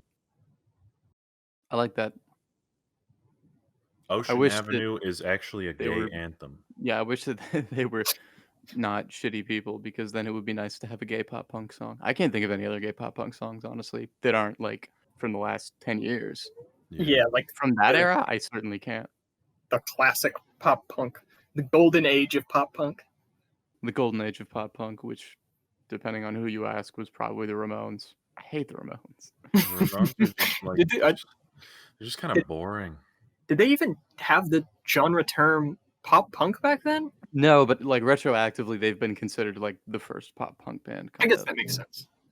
Makes sense. I don't know. I don't think the Ramones are like teenage angsty enough. But also, I don't care as much for the Ramones either. So what do I know? Yeah. They suck. They do. Have you ever heard the self-titled album? It's the same song 12 times. And Blitzkrieg Bop. Well, I mean, if it's the same song 12 times, but the song is as good as Ocean Avenue, that's But it's probably a not. pretty That's good the problem. album. Dang it. They'd come so far in the like 20 or 30 years between Ramones self-titled and Ocean Avenue that they were Yeah. bound to write a better song. That's fair. Better than fucking beat on the brat with a baseball bat or whatever it's called. When I first Not heard, even fucking kidding. That's one of the songs. let's go. When I first heard Blitzkrieg Bop, it was in Rock Band, and they didn't have the original master, so they had some American band re-record it. Oh. And when I heard the actual original version, I was like, what the hell is this shitty cover? I liked the Rock Band version better. The first time I heard Blitzkrieg Bop was in the credits of Spider-Man: Homecoming. Really? Yes. So like fairly recently. Yeah. 2017. By the way, you know the Ramones were American, right? Were they? Yeah. Maybe it wasn't the original I heard either. Like, there was, okay, the reason I've never listened to the Ramones on my own, I've listened to them in Rock Band, and it was an advertisement for the Pirates Claymation movie that they did. And when they did the advertisement for the Pirates Claymation movie, I just assumed that they used the original, but it had like these very thick English accents, and it sounded so monotone. Maybe that was a cover? No, I mean the original. It sounds like that, but it's just because they have weird voices. Okay, interesting. I had no clue. I definitely thought that they were English after hearing the original version. I think it's easy to make that assumption, but yeah, I mean they were that brand of punk rock that was really just pop punk, but they didn't want to say pop because they were, too masculine or whatever. Little baby boys. Little baby boys wouldn't let each other's waves crash down on their faces and take me away. But it's purely non-sexual fluids landing on another person's face. It's purely non-sexual. So they're like playing with like super soakers. Yeah, like super soakers, water balloons, that purely non-sexual game that you do. Cum It's like balloons. it's like Limp Bizkit, except Twister? instead Oh, of yeah. instead of a biscuit, it's just each other. Purely non-sexual. They're non-sexual. Just bonding exercises. I remember I had to do that at orientation for my last job. I hope not that I just What did you have to do? No, we all stood in a circle. I mean, you've all done this before, right? I've not Limp Bizkit, no. I'm still thinking about the biscuit. Okay, so in the second chorus, they add the line, "I know somewhere, somehow we'll be together." Huh. Interesting. I think this is about being shunned for a gay romance. I think it is. I think this is making more and more sense as we go on. I think I was onto something. All right, let's look into this. Let's see if he's like married or something. I'm rereading some of the first verses now, and like the line "it felt so right." I know that's just like a romantic line in general, but that also kind of sounds like we're told it's not right, but it felt so right. No, yeah, exactly. Yeah. I could totally buy into this being a song about like having to repress homosexuality and those feelings. Yeah, and then they can leave the town and run forever because they're being judged. Yeah. Yeah. I mean, they just want to be, you know, together, They just want to be gay boys. which is like cool. I'm into it. That would make me like them more, definitely. That would not make up for them suing Juice WRLD. No, it wouldn't make up for it, but it made me It like them a would- little more. It would, yeah, it would push the peg a little bit. They would move up a few ranks in, bands I hate. They wouldn't be as close to bands I hate #1. Let me look it up. Is Ryan Key married? I just pulled this up. It says on the pop punk subreddit, Ryan Key throws a tantrum and kicks the band off stage in Dallas. Having gone to 200 shows and seen hundreds of artists, I've never witnessed a ruder musician or been to a more awkward show than William Ryan Key's headlining show. This was in Dallas at 3 Links on 329. They come on stage and get going. After the first song, Ryan apologizes and said they have to fix some sound issues. They play another song. He apologizes, blah, blah, blah. He keeps bitching about something about the kick drum. He seemed to be the only one who noticed or cared. His keys player, Patrick, turns to him and says something off mic. It's inaudible, but you get the vibe that it's unconcerned and he wants to move on with the show. Ryan responds deliberately on the mic. I love you, man, but I've played a few shows before. What Yee. the hell? I think I'm getting more and more reasons to hate this guy. Patrick straight up walks off the stage. They play their next song. Shit gets more awkward. Ryan goes full diva tantrum, saying, everything is fucked, whatever. And then whoever wrote this said, well, obviously, bro, your keys player left because you were being twat. He tells his band, you guys go have a good night. This shit isn't going to get fixed. I'm just going to finish this acoustic. It's all fucked up. Josh and his drummer look at him appalled, and Ryan is like, seriously, go have a good night. Get wasted. Literally demands that they get off stage until they oblige. What the fuck? And this was in this was 2019. This was last year. What? Wow. My man, your most well-known song is fucking Ocean Avenue. Why are you acting like this? He deserves better, I guess, he thinks. Let's see. Here's a comment. I remember hearing a story about Yellowcard back in their heyday. Some high school won a contest to have them perform at a pep rally or something, and when the day came, only about 3 or 4 of the members showed up. Ryan was hungover on the bus, and Sean, the violinist, awkwardly tried to sing the songs off of lyric sheets. No. Sounds like Ryan needs a mellow card. Wow. Wow. I didn't like that. I'm not we so into can. I mean, you have editing privileges, so No, if I'm you gonna don't, keep that in. throw in a laugh track. yeah, just anytime I say anything unfunny, make it way louder and make my mic sound really blown out, and then just put up like 5 laugh tracks underneath it. I don't think that's a good idea. Give me one reason why it's not a good idea. Exactly. Saw Yellowcard at a smaller college show about 6 years ago, and he kept apologizing and complaining about having a cold while he sang, which no one in the audience could hear. And he shit on the venue as well. It was a small town, college auditorium, not meant for rock shows, but they knew what was up when they booked the venue. He's an ass clown. Kind of down at the end there. It kind of sounds like there's a trend of him just finding reasons to not play the songs. Almost like he doesn't want to. But Oh, he's here's in it somebody- for the money. Here's somebody who says that they actually know him personally. Mm. I've known Ryan for a while, and I used to think the same thing. I've seen him say and do things on stage that are really cringy, and I know a lot of people who straight up think he's a douche. However, I'm just going to say, after years of touring with him, that I've changed how I feel, and I think he's actually a really nice guy who means well. He's just different from a lot of folks. He's a perfectionist and makes a big deal out of little things that go wrong, but I don't think he means to come across as rude. In fact, that's kind of how I feel about most people. Of course, there are some folks who are straight up assholes who do horrible things, but most of us are just trying to do our best and probably do things all the time that bother other people unintentionally or rub them the wrong way. Sorry for the rant. I just wanted to throw out my 2 cents. Sucks that you missed the dangerous summer. I'm so glad that they're back at it and just as good as ever. But That's you see that interesting. it's the same thing with all that shit about Ellen coming out, and then like some celebrities that she was friends with defended her. Like, yeah, she's probably nice to her friends. Yeah. that doesn't mean she's a good person. In the same logic here with this. No, guy. yeah. I guess that's a good comparison because Ellen, I mean, I've even heard accounts of people who were her friends that she wasn't nice to them, but I mean, she treats her workers like shit. Like that's pretty well documented at this point. Yeah, I honestly, like, when everything came out, I was surprised it actually became a big deal this time, because I just saw, like, for years people coming out about how Ellen was a shitty boss, Yeah, and it I was had like heard this for a long time. I guess, like, nobody cares, and then this time people started caring, which is good, but I Yeah. just wasn't expecting it. I'm glad they do. I don't want her to be untouchable. I fucking hate Ellen DeGeneres.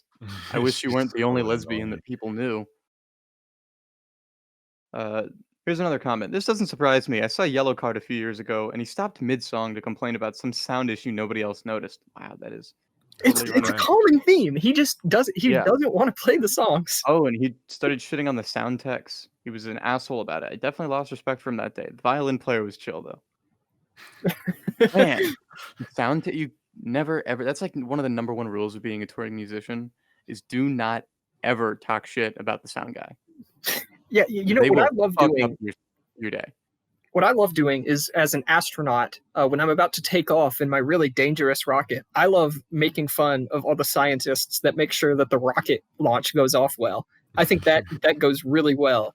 I think that's a good idea. My favorite thing to do is I roll up to the rocket right before I step in. I go, "Hey, you got a shitty haircut, bro," and step into the rocket. And then I wonder why things went wrong. I think that's probably what happened at the Challenger. No, I was trying not to take it this direction. I instantly regretted the word choice of astronaut, but I had to roll with it. Yeah. Hey, this rocket looks like shit. I want a cool rocket. I want a pink rocket. Why aren't there flame decals on this? Put Punisher. They're like, oh, you want flame decals, huh? I think this podcast, we're doing pretty good. We're doing God's work here. I mean, one of Doing us God's is work by practicing. saying we're talking about Ocean Avenue by Yellowcard, and maybe we've talked about it for a combined 5 minutes this entire time. I remember the look in your eyes when I told you that this was goodbye. You were begging me, not tonight, not here, not now. We're looking up at the same night sky and keep pretending the sun will not rise. We'll be together for one more night, somewhere, somehow. I mean, it's really cheap, easy rhymes, but I think it's sweet, especially if it's like a gay lover that you're not allowed to see anymore because you moved away and can't be like. I mean, if you move away from your girlfriend in 2003, you can still call her and keep contact if you both had cell phones or whatever. Mhm. But maybe it wasn't as accepted Yeah, for his family wouldn't be as cool with it or whatever. So they had to give up the romance because they couldn't sneak around in person. yeah. And then That's definitely how I interpret this. there's also the whole subtext of, like, they only meet at night. Right. Yeah, exactly. The That sun was the coming other up, thing I was going to mention is they keep pretending the sun will not rise because everything they do has to happen. Like, tonight they were sleeping all day, and staying up all night. They slept through the day because they just wanted to see each other at night. Yeah, it's a clandestine affair. That's the only time that I use the word clandestine, is when it's immediately followed by affair. I've heard a clandestine activity. I really like that one. I've heard clandestino by I'm not even going to try to pronounce his name. I've already mispronounced too many things this episode. Abort the joke. Mono Chao. Good album. It's on my chart. Been on my chart.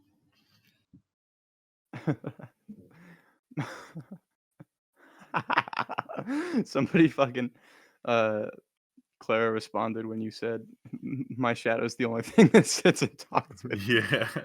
Yeah, do you want to talk? Yeah, I saw that. I doubt Clara knows that it's a reference. No, exactly. She doesn't. I'm gonna go out on a limb and say that if Clara has not heard Drops of Jupiter, she probably has not heard Ocean Avenue and maybe Boulevard of hasn't Broken heard Dreams. Boulevard of Broken Dreams. Like, After. possibly. I don't believe she hasn't heard Boulevard of Broken Dreams. Has she internalized Boulevard of Broken Dreams? That's my question. The beginning of Boulevard of Broken Dreams when the drums come in and he says, "I walk this empty street." Mhm. Because that was like around the same time as Ocean Avenue, and I knew that was the name of a street. I totally thought he was naming a street called this empty street. Like, I walked this empty street. yes, like DESEMPTI or something like that. Like Desempty, like that was somebody's name. Yeah. So he's walking Desempty Street. I used to take walks with my iPod Shuffle, and I would listen to that. And like, I don't know if you guys could relate to this, but before I ever had real problems in my life, I would like kind of pretend that I was sad so I could relate to the songs more. Yeah, absolutely. I'm glad that I didn't grow up in a time where I was like, where I had problems when I was that young. But definitely by my teen years, I was experiencing legitimate trauma and had a Yeah. reason. But I was listening to all the wrong music. I was listening to All Time Low and like A Day to Remember when I was that old. Should have been listening to Chris is Weird, Especially Yeah. Steven. Yeah, exactly. I Should've was, listened to Ocean Avenue. If I had like Oh, Elliott right. Smith when I was 14, I'd be a very different person. You probably would have listened to more Elliott Smith, for one thing. Well, no, I mean, maybe I wouldn't have. That's true. Maybe it would be too tender, Maybe too much of a it would have reminder. been too much because I think I started listening to Elliott Smith when I was 16. Yeah, definitely when I was 16. Now he's one of my favorite songwriters. Woo! Wow. Oh yeah, Clara has not heard Boulevard of Broken Dreams. Yeah, that's Wow. what I expected. Well, Please work. Yes. that is a very good video. For those like of you listening at home, I just used the the bot feature to summon a YouTube video, and my search term was Boulevard of Broken Dreams MS Paint video, and it came up. I'll put a link in the description for that. Link in the description. Make sure to hit that like button. Smash that subscribe button. Smash your gay lover, and don't let anybody tell you you can't. Smash your gay lover. One like and don't equals be one afraid. vote for gay marriage. One like equals one more person interpreting Ocean Avenue by Yellowcard as a gay romance. God, okay, I would actually like if that happened. That would be a lot of fun. One like equals one more person that we turn gay. Just forcibly. How forcibly though? Like, is it like Like we put them through like straight to gay conversion therapy, or we're just really sexy and they're Yeah, attracted? we go all Mike Pence on these people, but the opposite. yeah, exactly. I was thinking chemtrails. Ah. I was thinking we go and we sell chemtrails to the students. How would we sell those? Chemtrails to the Is that what you were going for? Was Black Country New Road? Yeah, absolutely. I almost said B-Dales, but I couldn't remember if it was B-Dales or P-Dales. I think it's kind of a testament to this song that we spent so little time talking about it, because there's like, if the chorus wasn't the way it is, we wouldn't even be talking about it. Like there's Yeah. so It's a hell of little. a chorus, though. It's a hell of a chorus, but aside from that, there's so little about the song that's really like worth like even remembering. It's just that the lore with Yellowcard and like them being complete fucking dicks, and like the chorus of this one song being really good, that like we even talk about Yellowcard at all. Well, there is something that we haven't done yet, and that is we can go to song facts, which isn't updated nearly as much anymore because we have Genius. But back in the day when Yellowcard was a thing, we'd get song fact. There's all this shit for a ton of older songs. I Mhm. shouldn't say older. You know what I mean, though. Yeah.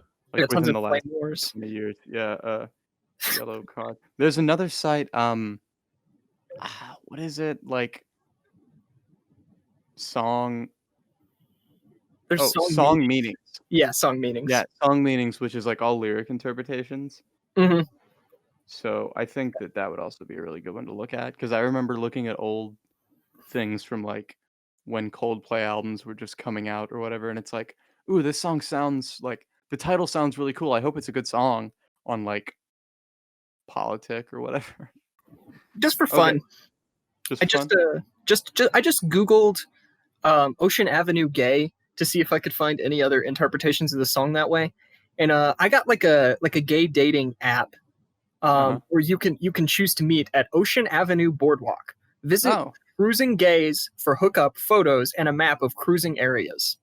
So That's pretty cool. I also found some gay therapists and someone calling Yellowcard gay for writing Ocean Avenue, which I think is close enough. Yeah, I think I think they were Aren't like aren't we basically doing that? it was very different paths to get to the same result.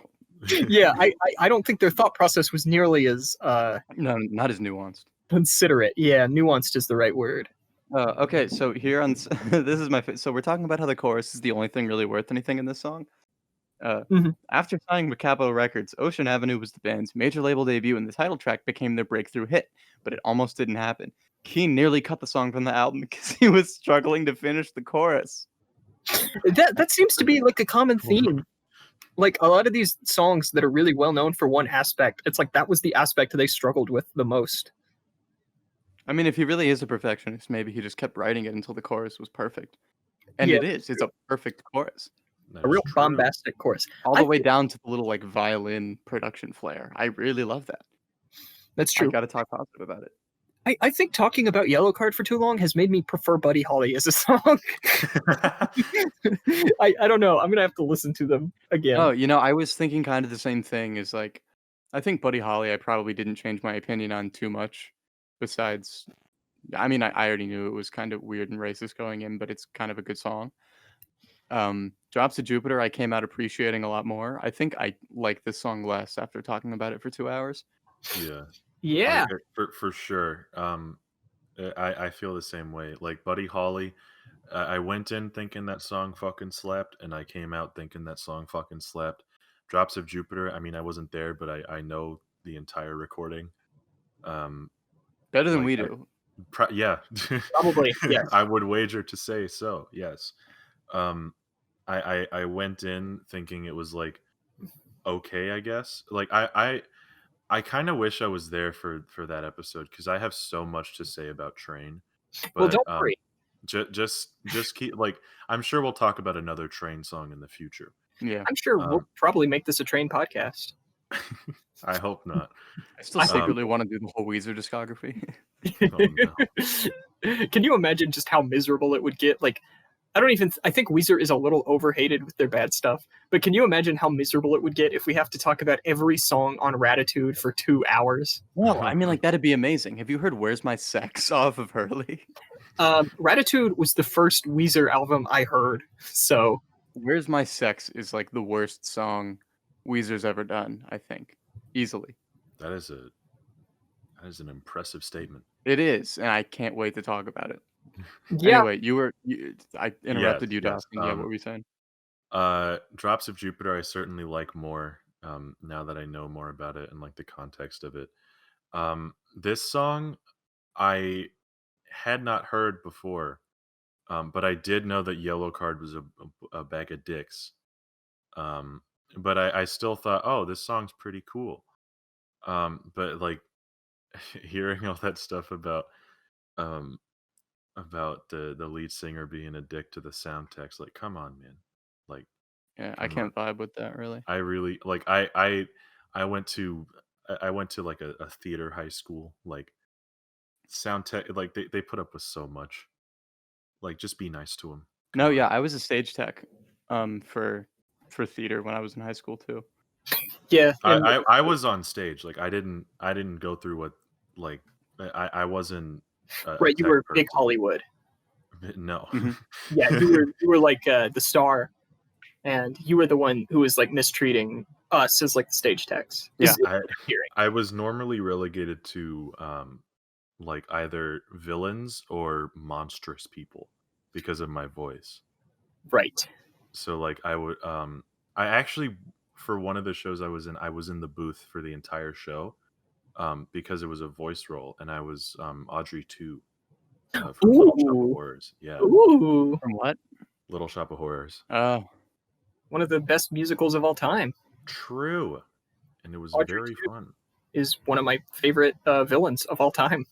Mine too. And not because I'm very biased. Mine is because I'm very biased, and I like plants. okay. So I just pulled up song meetings. If I sort by highest rated, there's 283 comments, but the highest rated one only has 2 upvotes. So I guess people just don't use this all that much, but the top one is from 2004, and it says, "It really pisses me off when people freak out because a band they love starts to get more popular and they start screaming, 'Sellouts! I hate them now!' Now I have to go find a new band that no one else knows about until they become more popular. It's an endless cycle. God, shut the fuck up. You should be happy that one of your favorite bands is becoming more successful rather than being angry at them. I swear, some people have no lives." You know, I Thoughts? kind of agree with that. I would agree with that if they didn't sell out so hard that they sued a dead guy. Yeah, I Yeah, mean, on principle, I agree with that assertion that like people who get upset that a band is getting more popular and calling them sellouts are really lame. Like, I think that bands can be sellouts. I yeah, don't think that for getting sure. popular makes you one, though. I Yeah, think that's the problem here, is that any band that becomes popular or does anything that changes their sound at all is like becoming a sellout. Like to yeah, me, becoming a sellout is when you violate your core values, right? Yeah. Like train if anyone. freaking like Fugazi hired like Max Martin to start doing records for them after the argument. And it was just like this overproduced like alt rock alternative contemporary garbage. Like, yeah, Fugazi would probably be selling out even if they became super huge megastars. Yeah. I will say though, I feel like a Max Martin produced Fugazi album would really be a spectacle. There's no way it would be mediocre. God, there's a if I look at the oldest comments, it's someone says, "This is off the new album, right?" Oh, And then someone Oh else said, god. "That it is, number 2 on the album, and it's also the name of the album." How Wow. the hell did they get that up? I've heard like 2 lines of it off a video, but not entirely. Cute song, love, ah, sigh. Actually, it's number 3 on the album. Breathing is number 2. I'm almost positive of that. Wow, this is really funny. They're just like day by day. Each of these was posted one day after the next. This song man. means a lot to me, especially now in the peak of summertime when I'm vulnerable and naive. Oh god. What? What? That sounds like when you're describing like your OC and like a fan fiction or something. Oh my god. 2000 Vulnerable and naive. No one was paying attention. Like those first like 5 or 6 comments were all in 2003, and then almost a year later, damn it all, damn it all, it's on MTV and TR. What the? Someone tell me what TRL is. Why can't I Total remember? Request Live. Total Request Live. God damn it! Yeah, I was like, because they brought it back recently, right? Hmm. Damn it all, it's on MTV and Total Request Live. Another good band lost to the Preps. R.I.P. Yellowcard in 2004. Someone the same day or a day after. I love Yellowcard's old stuff, but I can't help but get a headache when this comes on MTV 20 billion times. They're going to be sellouts. It's a shame. Wow. Wow. This is ridiculous. We should have done this with like Train. This is Yeah, awesome. right? This is a great new segment, I think, where we Yeah. just check like as many song request pages as the like more timely the better. Yeah, no, exactly. Like, have you ever read old Amazon reviews from the era? Those are great. Mm-hmm. Absolutely. There's like this old thread from like the 90s, like when Snoop Dogg's Doggy Style first came out, when he was Uh-huh. still Snoop Doggy Dogg. Yeah. And they're talking about that. And I saw another thread that's like burnt into my mind when Eminem was debuting, and people were like arguing about Eminem. Damn. Like his We date- need to have an Eminem episode just to go through those because I'm sure that'll be fucking wild. Yeah, it would take forever to go into the lyrics, though. Yeah. Because he's just saying so much, you know? Yeah, he's very substantive. In We should definitely do like a rap god episode, you know, and it would be 16 hours long. This is why I listen to all my podcasts at 1.5 times speed. I don't. also listen to Rap God at 1.5 times speed. I don't have time That's- for it. I That's also the joke I was rap. gonna I also rap God at 1.5 times speed. make. Yeah, exactly. I love this comment from also April 2004. What kind of ass clown said, "Hey, you know what? We aren't pussy or lame enough. Let's add a violin." God, how insecure do you have to be? Is that the second time that the word ass clown has popped up in Yellowcard discourse? Was it just has. like, way more common, or is this like the same person? Is this? Well, I mean, the other one was like last year that someone used it. It Yeah, was directed same at the guy. Yeah, it's the same person, and they're Yeah. just bitter about Yellowcard. Very And they have different reason. been Ugh, it makes me so mad when a band gets more popular and everyone starts liking them just because they're on TRL when you've loved that band forever. Oh, I hate MTV for that. Wow, fuck you. Was that a legit comment? Yes. I thought you were making that up. Holy No, shit. I'm reading this verbatim. Absolutely. This is from Savvy724. This song exactly describes my spring break and the girl I met. Have bad news for you, dude. Or maybe the person who wrote that is a girl. Well, let's find out. True. SLC Punk, Salt Lake City Punk. Their page. Users not submitted any content.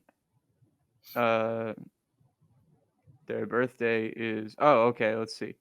Their favorite. Wow, they must have stuck with this website for a while because their last post was in 2008, I guess. Oh wow. I don't see anything about any gendering. We can only assume then. We shouldn't be assuming people's genders online. Exactly.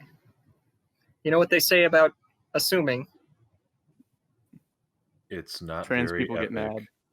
I just assumed everyone knew, so I wasn't gonna finish it. Shut the fuck up! Ah. Oh yeah. Fuck. Wait. Cut that out. Okay. Cut what out? Would you people shut up about the preps? So many clicks get so mad when someone labels them goth or punk, but half these posts mention preps. You people are such hypocrites. I'm with that guy. That was amazing alliteration. Holy shit. I really felt every P in such a poetic way. Yeah. Poetic prose, if you will. Yeah, it was poetic prose that really prickled the with its pronunciation. If we all work together, we can just use P words for the rest of the podcast. And that would be pretty spectacular. Robin Pecknold. Pleat Ploxus. I like this song. It's a little too pop for me. Don't get my wrong, though. I like it. And to avoid conflict, that seems to be an issue. I have nothing against pop. I just prefer rock. Okay, Amanda Grace. This song sucks ass. Yellowcard is one of the worst bands. Just like Simple Plan and all these gay ass pop punk bands that are calming into the scene. They all sound the same and none of them are doing anything different. Maybe everyone should just start listening to some good music instead of this shit. Okay, let's go check this guy's profile and see what. I like the irony that one of their sentences was they all sound the same and none of them sound different. Yeah. So you're complaining that they're redundant. And you're complaining that they're redundant. I like this. This guy's like a couple steps above the other guy. He says, "Oh, and by the way, to all you who have been talking about them being sellouts, they were sellouts since day one. Don't you find it a little coincidental that they appeared right when every other pop punk crap band did? Come on, people, open your eyes here." So he thinks there's like an invisible hand or something. How does this guy think underground scenes work? Exactly. Where does music come from? It comes from the stork. True. Yeah. When two people love each other very much, they form a band together at Ocean Avenue. AFI, Green Day, and the Sex Pistols have all been played on MTV at one point or another. The Leaving Song Part 2 was in a video game. Does that make AFI a sellout band? Yes. All three of those bands are major sellouts. You're telling me AFI is not a... Have you heard their last album? It sounded like they were trying to do The Cure. I don't know what AFI is. I've not. Are you kidding? I don't either. Have you played Guitar Hero 3? Oh yes, yeah, I played not for the specific Guitar Hero game that I played for like 10 years. Miss Murder was in the third set. Oh, Miss Murder. That was off their album where they like people actually did think they sold out, but that was 2 years after this, so whatever, I guess. Okay. Green Day, though, I mean, this was the same year that American Idiot came out, and the Sex Pistols are like notoriously the most sellout punk band of all time. Like, I don't even think they should be considered punk. They were put together by a label. They couldn't even play their instruments, and they had like fucking Republican views. Let's go. Fucking Johnny Lydon was in a butter commercial. It's so fucking ridiculous. A what commercial? Here, like, let me summon the YouTube video here real quick. Did you say a butter commercial? Let's see if it please come up. Please come. Yes. 2 for 2. What? And why do they advertise butter? I don't know. You've 'Cause heard they've got that buttery smooth music. the buttery smooth tunes of classic punk. Never mind the Bollocks or the Sex Pistols. Let's see what the most recent comment is. Most recent. 2015, I guess that was the last time anybody checked this page. This song is about how a guy falls in love with this girl and then she leaves him and he keeps trying to find her and he misses her. That's it. Insightful. Someone should put that on the Genius page for every song and see how many it describes.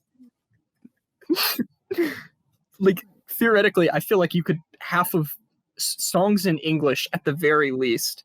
You could put that on Casimir Pulaski Day. Yeah, Casimir Pulaski Day. Yeah, can you imagine trying to do an episode about Casimir Pulaski Day and being like, oh, that'd be fantastic. I would love that. Do an episode about Casimir Pulaski Day and not cry challenge. We should do a comparative episode, the Sufjan Stevens Casimir Pulaski Day and the Andrew Bird. Oh, there's a Casimir Pulaski Day by Andrew Bird also. Yeah, it's on the really good album, The Mysterious Production of Eggs. It's pretty good. But is it as good? Is it a cover? It's not. No, I think it actually predates Illinois, if I remember it correctly. It's Really? like 2004. Let me look that up real quick. Oh, huh. Yeah, because Illinois was 05, so. Goddamn, Sufjan was like, they're stealing my song ideas. They were actually both 2005, so I don't know which one predates the other. Uh-oh.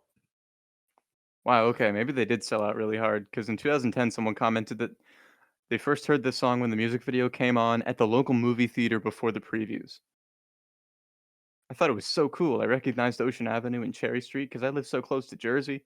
And wait, no, this isn't about Jersey. Then I did more research. Oh yeah, there. Okay. Then I did more research and realized the song's about Florida and California. Whoops, lol.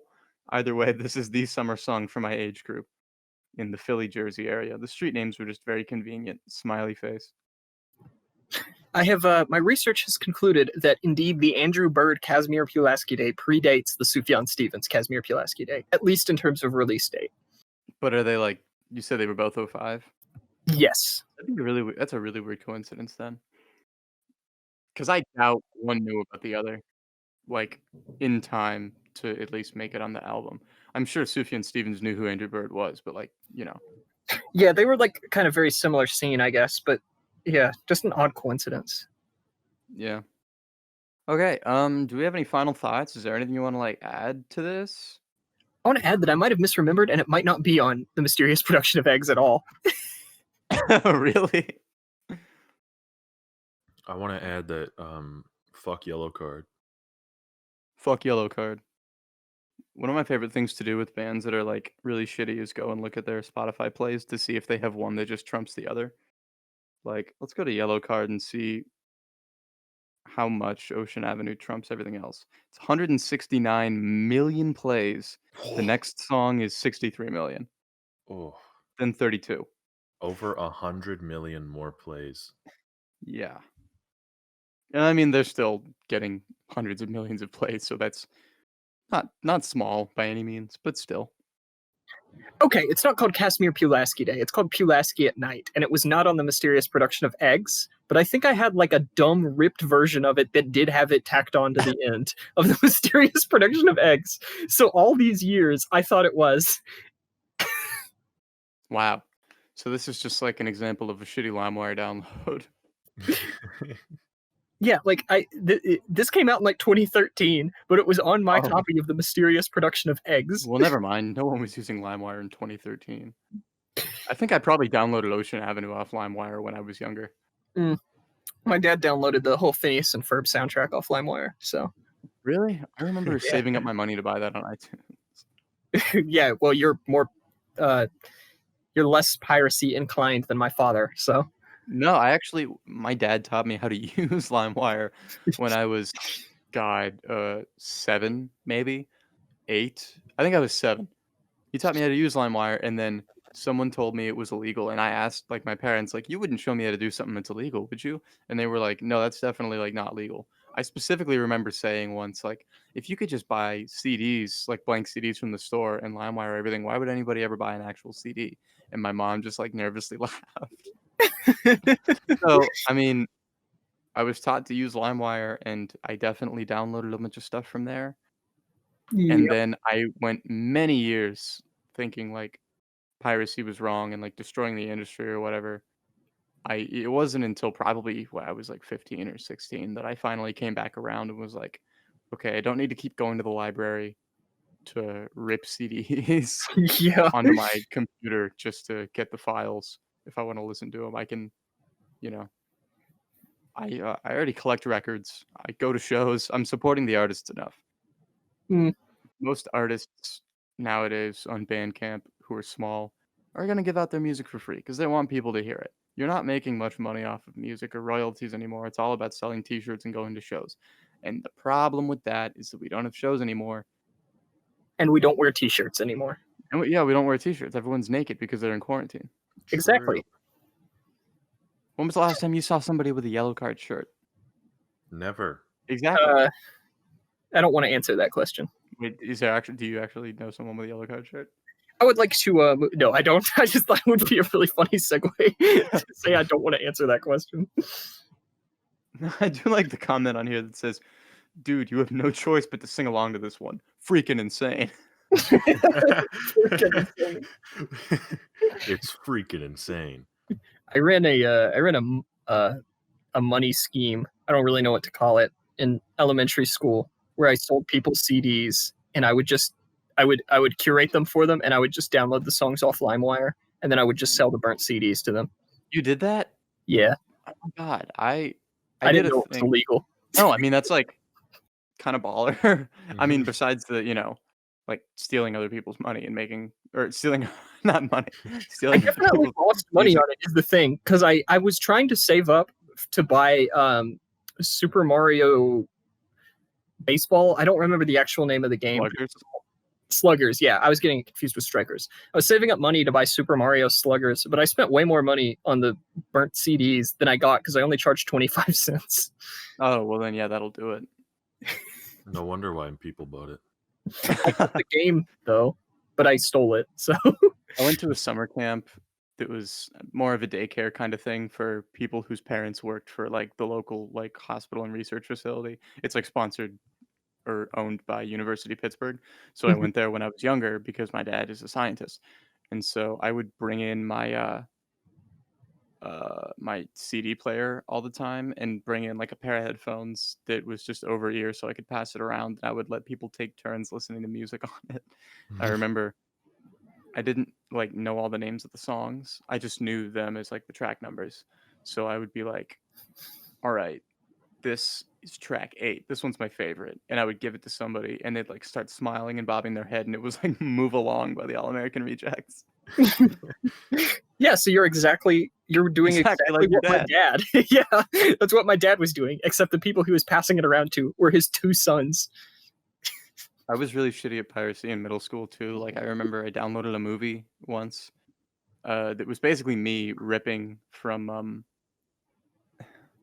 had uploaded the South Park movie to Dailymotion, and I did like a Dailymotion to MP4 converter. I downloaded the file and I tried to put it on like a DVD, but I couldn't get it to work because I didn't have a software that would burn it. And then I downloaded a software that did it, but it had like a huge watermark on the screen. And I had this friend who was really, unfortunately, not very bright. And I sold it to him. I sold it to him for $10. Oh no. This was while I like worked these deals while I was I volunteered at the library in middle school. So like for the last period of every day, I'd just be in the library while people usually had study hall. And so people would come in and like that was also when I sold candy and stuff. But uh I hate how much of a capitalist I used to be because of how like strictly ANCOM I am now. Yeah, But, we all have to grow up from when we're like 12. that's true. True. I mean, I've never lived in a government. I've never lived in a society. So How lucky you are. I think we should wrap it up. Yeah, I think we're done here. Does anyone have final thoughts on the song? It's pretty good, but fuck Yellowcard. it's Yeah. pretty good. But fuck Yellowcard is my original thought on the song. Pretty good, but fuck Yellowcard. Yeah.